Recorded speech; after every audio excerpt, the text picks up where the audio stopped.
Hey friends, I'm Lauren. And I'm Katie, and welcome to Okay, but Did You Know? A podcast where we talk about the TV and media that we love with a friend who's never seen it before. Today we're recapping and chatting about Once Upon a Time, episode 103, Snow Falls. This episode aired on November 6th, 2011, and it was directed by Dean White and written by Liz Tegelar, I think is how you say her name. I'm not certain if that's correct.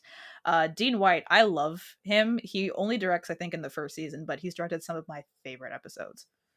So, Oh, okay. this is what I mean when I say I track these things, I find commonalities. I'm sitting here with my own episode, like with my side of things, I'm just like, these were in 2011.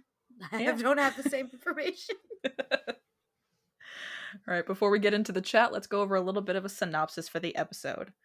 So, in Fairy Tale Land, Prince James is traveling with his fiancée to their new home when his carriage is ambushed by a bandit who steals his jewels, primarily a ring that belonged to his mother. The bandit is none other than the escaped criminal Snow White. When James tracks her down, he forces her to get back that which she stole, or else he'll turn her over to the evil queen. Together, they fight black knights and trolls, getting Snow the money she needs for safe passage out of the kingdom, and the ring for James that means so much to him. But the two leave their adventure with a little more than they bargained for. And in Storybrooke, Emma is officially moving to Storybrooke. When on a trip to the hospital where Mary Margaret volunteers, Henry sees a John Doe patient who's been in a coma for as long as she can remember. Convinced that this patient is really Prince Charming, he thinks his teacher is the key to waking him up. Emma sees this as an opportunity to show him that his fantasy is not real, and encourages her to go along with his plan, knowing that it will fail. Or so she thought. For a moment, the patient wakes up enough to grab her hand. When they check on him in the morning, he's woken up and wandered out into the woods in the night. Mary Margaret, Emma, and Graham manage to track him down and bring him back, where Regina has suspiciously located not only his identity, but his wife. Because not having someone, well, that's the worst curse imaginable. Alrighty. So what do we think? So my first note I feel is kind of perfect for an opener. It just says immediately, who is this bitch? First thought, who the fuck is this? I realized they don't actually say her name in this episode. No. Her name, I mean, we know her name in Storybrooke is Catherine. We get that at the end. You'll find out who she is not a spoiler. She's Princess Abigail. She is Midas's daughter. So King Midas. She's Midas's daughter. I won't tell you how she comes into play. We will see that later. Yeah. But yeah, she's not actually. I don't think they say her name at all. She's just the nag with the bad attitude. That's another one of my notes. Ha ha ha, the nag. It's an amazing line. That So was a phenomenal line. it's a great scene. But so Abigail, Catherine, what have you, she's played by Anastasia Griffith. She is an American actor. She's done a lot of character work. You know, she's done like guest spots outside of Once Upon a Time. She's done like guest roles on Law and Order SVU, Royal Pains, and The Blacklist. And Okay. she apparently has an art history degree from Bristol University in the UK. Oh, well, that's cool. Yeah. So we see her on and off. She's a recurring character throughout season 1 and I think season 2. I think. I should look that up. I have this. I enjoyed this episode, Okay. but this was one of those ones where I'm just like, something's not right. Yeah. Something's annoying me, Okay. and it's probably continuity, which you said you've warned me. There's continuity errors with a lot. Yeah. And I think that's what it is for me. I'm like, Mm-hmm. side eye. This one hints at a lot of things that we can't talk about yet. Like, it's just like, it hints at a few things, especially with Snow's bit of the queen blames me for ruining her life. And David goes, did you? I'm calling him David. He's got 15 names. I'll go over that in a minute. He has so many names.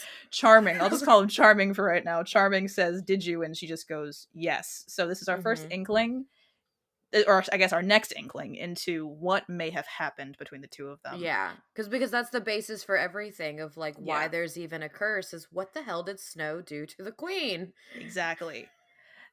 So we'll find out eventually. We find out eventually. This one, the continuity behind it actually is not as sound as it should be, because the timing of, if because I am the once upon a time timeline queen, I make sense out Right? of chaos. Beyond just knowing entire scenes, I also have spent quite a bit of time trying to suss out the timeline for this show. So the timing of Snow saying that she ruined Regina's life, technically this falls before she actually knows exactly what happened. But she's not an idiot. She knows that she did something that ruined Regina's life. She's just not entirely certain, I think, what it exactly was. Okay, that's funny because it's just like I did something. I don't know what I did, but I did it. Yeah, she knows that she knows that her actions led to Regina's unhappiness, but she's not Mm-hmm. exactly, she doesn't know the exact details yet. Okay, well, I want the details. Well, you'll find we'll I'm all get ready the for the details. To details. be fair, you will learn the details technically before Snow learns the details. Technically, Oh, the flashback where she learns comes after the flashback where we learn. ooh, okay. I'm excited.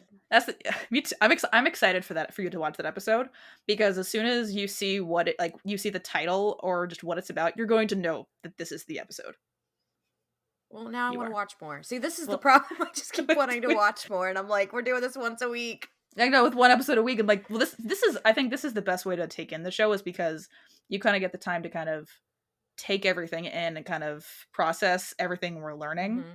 And then you get to discuss, like, of course, all of your thoughts, and so you're not. Yes, exactly, and you have me to help you through it. And I love it. You mentioned, everything when it comes to all of his names. He has a million names. I He's actually got so wrote in many my names. notes that I really love that they started making charming like an endearing term, Yeah, yeah. like than his actual name. And I'm like, you know what? I'm just gonna keep calling him Charming because there's too many names. I will be honest, calling him charming is going to be the easiest way to keep track of things. Like that's Um, what's sad, but at the same yeah, time, I do enjoy that Snow started like treating it more of like an endearing term, not yeah. It's. something I mean, I rude. love that scene. The scene where I love that scene where we see where Charming gets his name. It's one of the ones that I Hmm. have entirely memorized. You'll enjoy my other note then, though, because like when Snow is caught by Charming Mm-hmm. in the In the the net. thing, I just went, "Is this foreplay?" I don't. I almost wrote down kinky and then I didn't. Uh, which You is should have. which is really Oh man. unfortunate. Just really unfortunate. But that's just, this is, I mean, it's just it's such a good scene, and I'm gonna recite it for you now because I can. It's just too good. I told you I would find you. No matter what you do, I will always find you. Is this the only way you can catch a woman? By entrapping her? It's the only way to catch thieving scum. Aren't you a real Prince Charming? I have a name, you know. Don't care. Charming suits you. Now cut me down, Charming. I'll release you when you return the leather pouch you stole with my jewels. Not the jewelry type. Indeed. I noticed. What is that supposed to mean? Are you insulting me? Ah, quite right. My apologies. How dare I cast aspersions at the person who robbed me? Where are my jewels? I sold them. What? What do you care? Don't you have a palace full of treasures somewhere? These were special. Among them was a ring that belonged to my mother. A ring I was about to give. The nag with the bad attitude? That's what this is about? She's my fiancée. Good luck with that. You must be getting something impressive to have agreed to that union. Excuse me? I know how this works. True love? It doesn't exist. It's all arranged marriages and business transactions. There's no such thing as love at first sight or first kiss. What is my brain? I just need everyone to understand that you just did that from memory. That you don't have the script in front of you. I I do will not have the forever script. be I will forever be impressed by this. But I think the moment I wrote down is this foreplay when he was like, "Where's my pouch of jewels?" I'm like, "You're not getting those back." Mhm. Where are my jewels? It's just it's the deadpan of she's my fiance. That's what it is for me. Yeah. It's the deadpan of she's my fiance. That whole moment, I think that was my favorite scene in the Mhm. entire episode was Yeah, just that. it's such a And good I scene. loved it. It's I so good. absolutely loved it. Yeah, I love. that we see how Charming gets his name, that it starts as this kind of like teasing thing and it just becomes Mm-hmm. such a term of endearment for them. This is one of the first flashbacks, I would say, where we're like actually seeing a shift in the fairy tale versus a sequel, kind of. Because Yeah. the first one is more so showing us what happens after Happily Ever After. And then Mm-hmm. episode 2 is showing us a little bit more context of what's going on after that. But now we're really seeing the beginning, and this is a complete departure from anything anyone's ever seen before, of Yeah. Snow White as a bandit and like all and like doing all this and the adventuring together. And it's such a good way to show how different these characters are from the versions that we know. I'm going to not go on my tangent about how he's not Prince Charming in the original fairy tales. We're going to ignore that. That's 'Cause fine. I could go on a tangent about that. But it's this reinvention of the fairy tales in such a more modern way while not demonizing the original qualities is really interesting to see. Because something that I've said a lot about their story is Snow and Charming's story, at its core, is predominantly one of a romance. Like basically, their Mm-hmm. story is the two of them coming together and how that happens, and they get separated and they come back together. Their whole thing is "I will always find you." I am taking a counter of how many times we hear that so far in this episode. It was 3. I'm sure we'll hear it more. We will definitely hear it more, and I'll keep tally. I'm gonna try to at least. But like their story is predominantly a romance, and their story arc at some point in the show does kind of come to a natural conclusion when they're together for Mm-hmm. good. Not to say they don't have their issues, but eventually, like because their arc of coming together Mm-hmm. ends, they do kind of go a little bit like on the back, like not on the back burner. It's kind of a bad way of phrasing it. They kind of step aside a little bit. Different struggles for when you actually have like a couple together. Exactly. Because the struggles of like starting to date or finding someone to love are completely different Hmm. from when you're like in an established relationship. Yeah. So once their Very different. relationship kind of solidifies a little bit more and like they're together for good without any kind of major separation, their story kind of steps to the side a little bit in favor of other stories. That's a few seasons in the future, but that's one thing. Their story is, like I said, their story is predominantly a romance, but not to the detriment of Snow being a complete badass. Well, because I feel like people forget you can have romances without it being a detriment to a character, so to speak. Yeah. That's the thing that that we were talking about before that I've kind of Yeah. seen. I saw a video on TikTok today about that was referencing Rachel Zegler's interview about the new live action Snow White, where she says that like the Snow White isn't looking for true love, she's looking to be a leader and to kind of do that. And I'm like, you can. That's what I love about Once Upon a Time's portrayal. They showed you can have both. Mm-hmm. Like Snow White, her story is predominantly a romance when it's around Charming, but her character and her story is about that leadership. She's proof. You can have leadership and true love.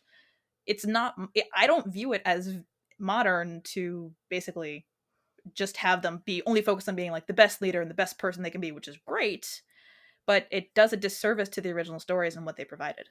I feel like it kind of like being a feminist and wanting to have strong female leads, but also wanting a love story can be very hard to attain Mm-hmm. because you only tend to get one or the other, Yeah. which is why I'm a reader. I can have both Yeah. in my books. I Exactly. love that. Mm-hmm. But then we have a lot of our media where you're just kind of like I would love to see this badass character be a leader. I'd love to see them fall in love, but then it never seems to work out Yeah. because the other thing's more important. And I'm like, you can have both though. You can You have can both. have both, and I'd like to have both. Mm-hmm. Give it to me. Yeah. But that maybe that's just me being my chaotic bisexual self that's like, give me both. Possibly. But then I think you're really gonna like Snow's arc because she finds a really good balance of those two things. Is I appreciate that. she does not let true love get in the way of being the leader she was destined to be. And Charming is I mean he's got bi-wife energy, but he kind of like for the most part like he tends to let her take the lead on things. We'll see kind of more as their relationship grows and they do come together. In the case of like the leadership and everything that they do, he's aware she is the leader. He is her support. He is her emotional support himbo. Um, I love that. and I love it. I love his character about that. And like that does frustrate some people when because they're used to seeing the men kind of taking the lead. Mm-hmm. But like the way that I like to equate it is he was Kristoff before Kristoff existed.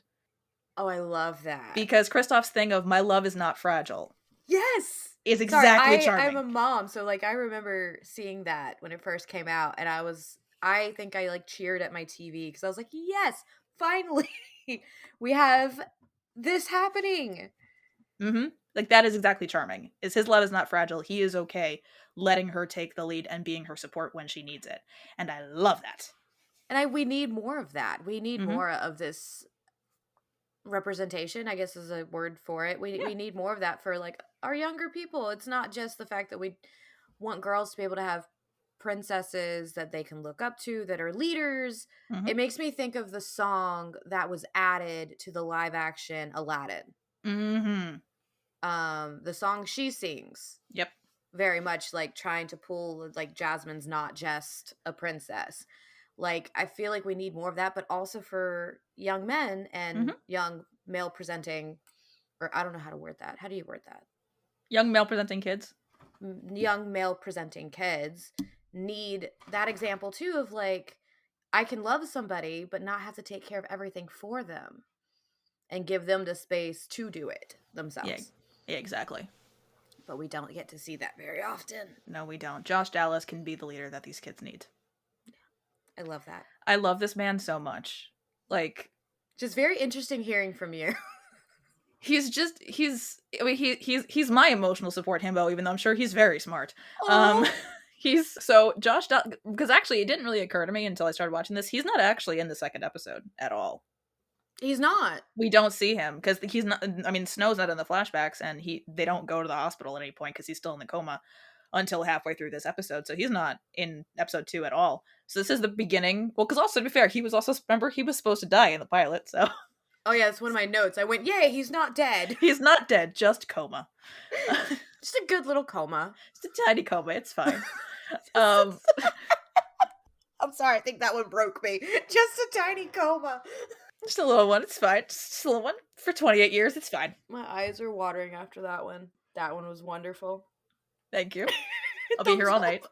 I'll be here all night. So this is the resurgence of Josh Dallas coming back in. He's in most episodes that he's credited in. I think I no I have I not I think I don't have it next to me. I have done the math.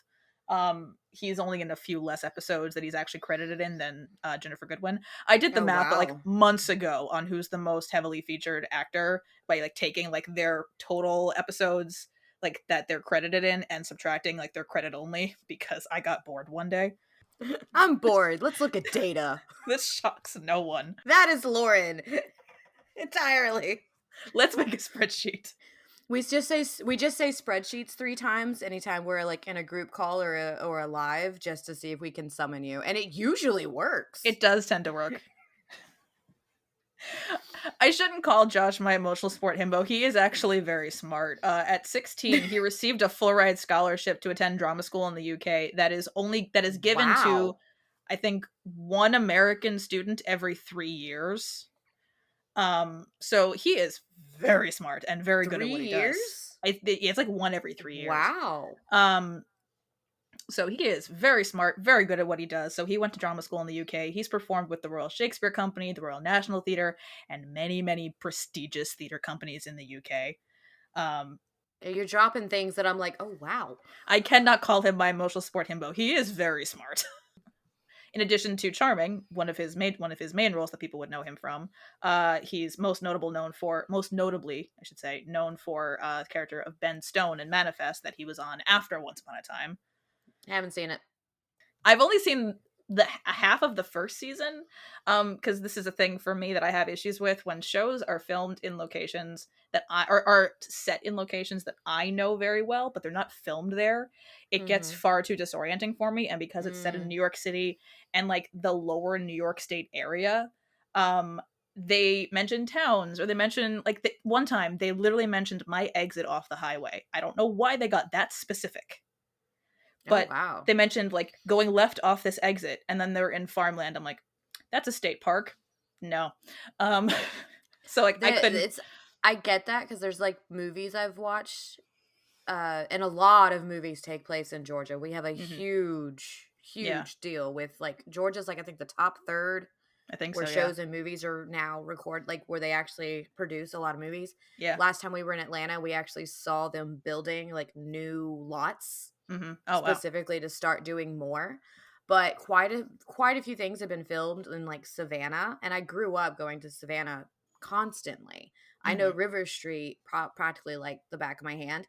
And there's been movies where they're like filming something and you're on River Street and you're seeing like they have these like really steep steps that you'd never actually want to try and walk down. They're so Mhm. steep you could die, and they actually have warnings. They're like, warning, watch your step, like this is really steep. And Mhm. there's scenes in movies and shows where they're showing these areas, but then like the rest of the show or the movie they're off somewhere else that's supposed to Mhm. be Savannah, and I'm like, Yeah. where That's are not you? that's not what that looks like. That's not what that looks like at all. Where are you?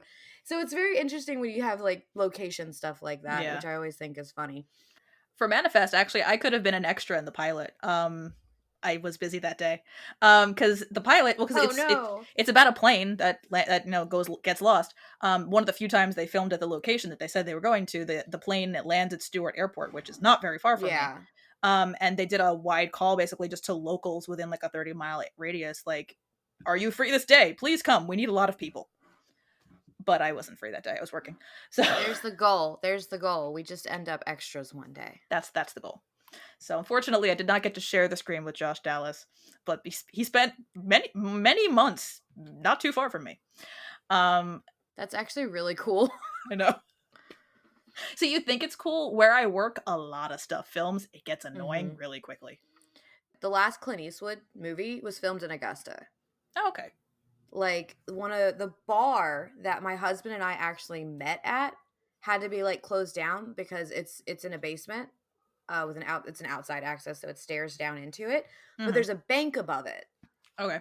And they were using that street and I think that bank. And so like the bar actually had to be shut down for the day and no one could come because they were using everything. And Oh, I've wow. watched as like they've used Augusta for like a lot of things.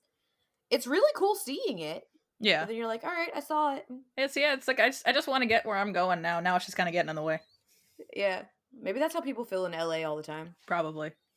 Outside of Manifest, he's also he was Fandral in the first Thor movie.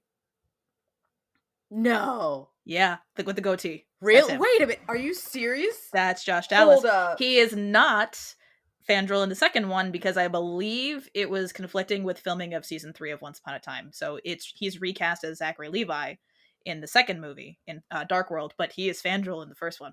I have to say, even though I'm like, I love my husband and I lean towards liking women a little bit more Hmm. because bisexuality doesn't mean 50-50. Hmm. Um, I find this man attractive, which is rare for me to say. He is attractive. I find very few men attractive. I love that though because the Thor movies, apart from the Marvels and like Captain Marvel, are my favorite. Hmm. I can't help it. I'm Norse pagan. Like Yeah. we love all of that. Hmm. Um, so I did not know that, and now knowing it, I'm like, I have to go back and watch Thor now. But oh no, I have to watch Thor again. What am I Oh ever no. gonna do? Oh no. Darn. I wish I had put my Thor Love and Thunder shirt on though. So I have one more tidbit of his from his IMDb. I was gonna say of his Ooh. notable works. It's not really a notable work. It's literally I checked today. It's a whopping 30 seconds, but it's still fine. He's in an episode of Doctor Who. No. He is one of the nodes, like one of the statues in Silence in the Library. No. He is node 2. He's the one basically that says he's the one I know. He is the node that basically gives us the piece of information that the nodes are donated faces. He says that like the face was donated upon the person's death and it was selected based on preference, where Donna just goes, "It picked a dead person's face it thought I'd like." That's Josh Dallas. I'm just so happy that we're both like, he was in Doctor Who. That's like the geekiest thing you can. He's in one episode of Doctor Who for One like 30 episode. seconds. But that's amazing because then you get to say I was in Doctor Who. Exactly.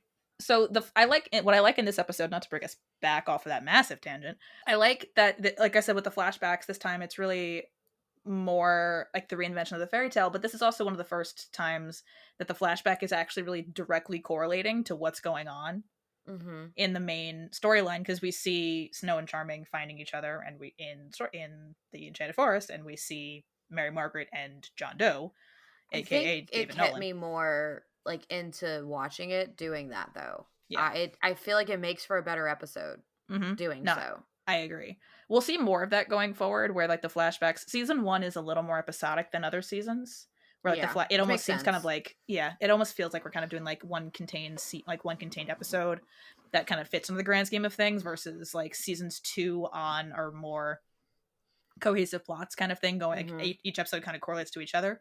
But we do see more of like the flashbacks having more context within what's going on with the fairy tale. So I with Storybook. So I do like the show's use of my thing with their use of true love, and I get her, giving him the mouth to mouth. That was absolutely a makeout session. Yeah. And Oh yeah. when she finds him. Gotta take your chance. You gotta take a chance. Exactly. Just in case. Just in case. It's the kiss of life. She doesn't know she's gonna get another one. This is true. But what I like and don't like is that the show's use of true love, for the most part, is there's always a spark of it in the Hmm. first meeting. It's usually through some kind of trauma bonding. Like, that's what we got here, was through the adventures of defeating the trolls. True love was born. So, what did you think about her reading the story and that temporarily waking him up? I thought it was wonderful. My Mhm. favorite little scene with that was when Emma goes to the diner and sits down with the both Mhm. of them, and Uh-huh. Henry and Snow. I'm saying Snow, but I know that's not her name, You can and interchange them, it's fine. you can interchange them. Snow sitting there, and of course Henry is just like they're of course asking her, "Well, did it work?" And she's like, "He woke up." Yeah. And Henry's like, "Fuck yeah, I was Yeah. right." And Emma's like, "What the? Nope, stop.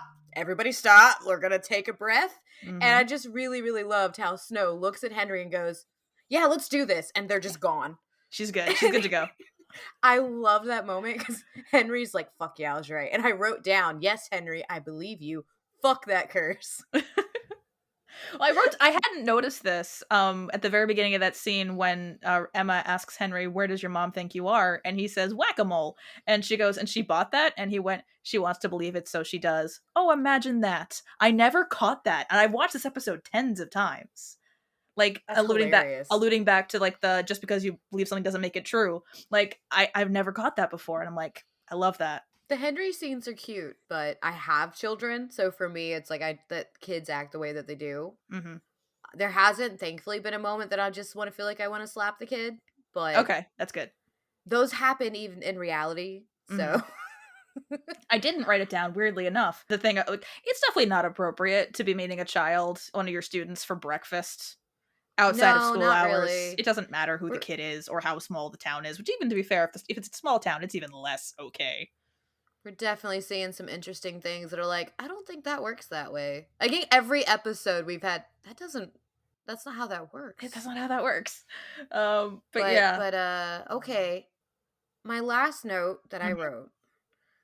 wrote was more of my own rambling Okay. because of the continuity. My notes are all my own rambling. And I wrote, "I'm so annoyed that they're all stuck in this town. They would have run a John Doe story in the paper Hmm. with description and a picture. Catherine would have seen that. It shouldn't have taken so long for her to find her husband." And it's bugging me because I'm just Yeah. like, Regina said she found him, which Regina knows about the curse. I just Yeah. know. Okay. She fucking knows. Okay. That's my prediction. I'm not telling you. No, I know. I want to know if I'm right, but I have to wait, and You do it's have to wait. torture. I'm sorry. But how, like, it bugs me. I'm like, I'm Hmm. sorry, but when there's like a John Doe situation, it's such a small town. Yeah. It's such a small hospital. A John Doe, not Jane Doe, a John Doe popping up. That's going to be run like front page of their little paper. Hmm. How does Catherine not know if she lives in Storybook? It's a thing. It's it's an effect of the curse. This is something that I always usually advise people: is the more you think about certain things that you would put real world logic onto, especially while the curse is going, the less it makes sense. Like, yes, There's no real world logic with this. like you have to suspend your disbelief in the Storybook arcs as much as you do for the fantasy, Okay. because to be fair, there's a fantasy element to it, right? Like whether the curse is real or not, everything is kind of as it was for as long as anyone can remember. That's the kind of the through line that we see with that. So I agree that Yeah, because that's what Snow said about Regina being mayor. For as yeah. long as I can remember, she's been mayor. Yeah, or he's been in a coma for as long as she's been volunteering. Like it's just that's the case that we So they all kind of just popped into these places with like mhm, almost no memory. pretty much. Like their memories go as far as necessary for the most Oh part. wow. That's kind of what It's a I've good kind of curse. it's a good curse. It's a good curse. It's a good curse. My main continuity thing with this is it was breakfast when they met up, and then when they go looking for John Doe, it's nighttime. How long were they in that hospital looking at the wrong security tape? It's dark out. By the time we see Emma, Graham, Were they at the and Mary hospital Margaret, all day? I mean, that's what it's insinuating. If they met for breakfast at the diner and they immediately Or went to the hospital, because also, like, Dr. Whale says, like, you got to get him back soon or else, like, okay might be a pipe dream. This is the thing that I think might be the directorial situation, because Dean White, the director, something he's really good with is the use of like pinpointing specific lighting. mm-hmm. He really wanted to use flashlights, is what I'm guessing. So they just decided to make that scene at night. I don't know, but like we see a lot of use could of school have flashlights. still happened that day, and we just don't know it? I think we're insinuating it was a weekend because Henry said that he was at the arcade. Huh. So that's So my there's no guess. school, and they just spent 10 hours in Apparently, a hospital. I guess, just looking at the wrong, because also Henry says that when they meet up again in the forest, which is one of my favorite lines of "Kid, where is your mother? She's gonna kill me, and then you, and then me again." I just love that line so much. It's a good one. He says that Regina dropped him off, then went right out again, which would insinuate he waited maybe not too long before getting out of the house and off to find them in the woods. Well, here's the question then. What the fuck is Regina doing? What is Regina doing? She's doing the thing of trying to find Catherine. But she shouldn't be that hard to find if she knows about the curse. I'm not telling you whether she knows about the curse or not. So, but you, damn it! I'm not going to. This is a spoiler. This is a spoiler-free podcast, in that I will not talk about anything going on further than we've already discussed. Man. So I'm sorry. That's I'm just saying, Catherine can't be that hard to find. It's a small town. I know. It's a small town. But like she says, it's entirely possible for people to get lost here. It's big enough. We never get an actual population for Storybrooke. It's big enough. It's as many people that we have in books. Pretty much. As many fairy tale characters and supporting players as we can possibly get. Yes. Because I'm really excited, because I think I've seen that later on there will be like a Frozen episode. Yeah, season 4, there's a Frozen arc. Oh, arc. Okay, so you get where I'm coming with this one. I just love that we are getting like even if the princesses and the stories that were added on still got a chance to be a part of it, which I think was really cool. Mm-hmm. The Frozen arc is one that I will not give you too much about it, other than just kind of my general thoughts on it. At the time of airing, it aired at the earliest they could possibly do that arc. It aired the fall of 2014, and Frozen came out 2013. Oh, wow. They did it the soonest they possibly could, which to me kind of felt a little bit like a view grab, a money grab, what have you, like capitalizing on this new franchise and how big it is, which soured me on it at my initial viewing.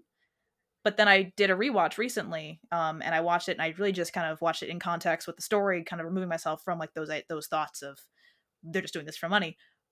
And I really enjoyed it. Like the story, I liked what it did for the characters. They brought in one of my favorite guest stars they've had for the entire show. And I think it was just a really well done arc. It's like, that's the shocking thing, like that the twist that all of my moderators like, I love this twist of you loving the Frozen arc now. Like, it's just what's happened. So it'll be fun. I'm excited for you to get to that one for one very specific reason that I can't tell you. Okay. I know it's going to be a while until I get to it. I just love that they were able to tie something in so quickly. Yeah. And keep it, instead of just old stories, it's the new ones too. Exactly. And I thought that was really cool. Yeah. I do want to talk a little bit about Henry's book. More fun facts of what you may or may not have known with CGI. The book is real. It's a prop. Oh, thank goodness. I was about to say, if you about to tell me that this book is CGI after the clock. The book, the physical book, is a physical book. The pages, not so much. So, the way, because unless you have to see the text, because on this one, if you pause, you do see a thing that says like Snow's Hideaway, what have you. For the most part, the text on them is kind of random Grimm's fairy tales that they just kind of pulled and just put on there so that there's text on them. But the images, if we go back and watch like bloopers that may show the book or like behind the scenes or deleted scenes or what have you that don't have all the CGI in, the images are predominantly just like a piece of green paper, basically green screen, because think about it, with the way that the things are filmed, the picture is meant to directly correlate with a scene or something that's like it goes from image straight into what happened, right? How did I not realize this? I didn't notice this. I didn't know this until recently. So, but like, cause think about it, like sometimes, like they probably film, maybe they film the storybook scene before they film the picture that's going to go there, stuff like that. So that way they can take the exact shot that they used, and go forth. I'm still bitter about the clock. It's a clock. One fun fact about the clock, though, that I never actually I've written down multiple times and keep forgetting to bring in because we keep going on for far too long. The 8:15, the 8:15 originally that it was, is both a reference to Flight 815 from Lost and Peter Pan. Aw, I like Yeah. the Peter Pan one. Yeah. Well, they added the Peter Pan that they made when I was younger. Mm-hmm. I forget it. It's just Peter Pan. I don't have a way of telling you which one it is. But that was like oddly one of my gay awakenings because I had a crush on Peter Pan, but I also had a crush on Wendy. Okay. So, but it's like the cutest one I think they've done. The 2003 one. Oh wow. It came out in 2003, and I thought it was phenomenal. But I love Peter Pan. I don't like the original, but I liked that one. And Hook. Okay. Hook is the only adaptation of Peter Pan that I like. Have you watched the one I just mentioned? I don't know if I have. It's on Netflix. Tell me what you think. I will look it up. It came out it's the one that came out in 2003. Okay. And I think they did a really good job. It's done really well because it's just Peter Pan. It's a story of Peter Pan. I went a little high on this one. I really liked this episode. Nice. I gave it 9 for character. Okay. Because I like everybody, but like it's of course where the bitch come from, Catherine. Yeah. She appeared from nowhere. Catherine. Oh, Catherine. I have so many thoughts and I can't wait for you to get to other episodes. Personal, I gave 9. I really enjoyed this one. I think I really love that the storylines in both were the way that it was just so cohesive. Yeah. And plot 8 because that's what I gave it. So yeah, 26 for the whole episode. Not the highest I've given because I gave a lot higher last episode. But still higher than the pilot. I don't know if I'll ever go lower than I did with the pilot because that one only has like a 23. Yeah. Okay. You never know. There may be episodes that you just hate. You're not wrong. I know for a fact I've got an episode coming up that I think I'm going to give maybe a whopping 5 for personal. Oh, I'm so excited to see the comparison for both of us. Here's the thing is, though, once we have enough episodes in, at least for me, the ones that have low personal rankings, the through line for them is going to become very apparent very quickly. For my low personal scores. All right, so mine, this is this the highest ranked score so far? Hang on. I mean, it's a really good episode. It's a great episode, but hang on. Now I need to see if this one has the highest score. It does so far. I gave this one an 8 for plot. Similarly, like it's a good plot. I really enjoyed the storyline, and I know that it's the beginning of something that's really entertaining. And then I gave it 10s for character and 10s for personal. This one has a 28. It's got, like so many good characters in it. It does. This episode is.